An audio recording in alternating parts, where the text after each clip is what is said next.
Hello teacher. Use the Add a Section feature in Google Forms to efficiently create exam papers. It allows organizing questions into separate sections for better management. Step 1.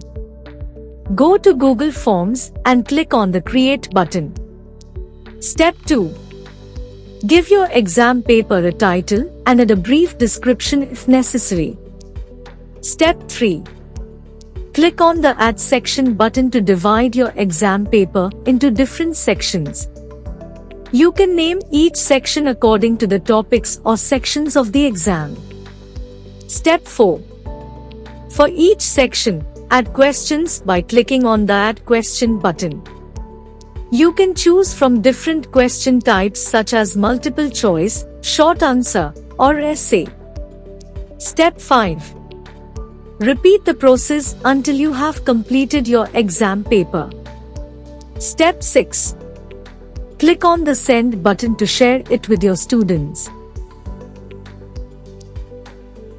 This feature allows you to create separate sections within a single form, making it easier to organize questions and manage your exam paper.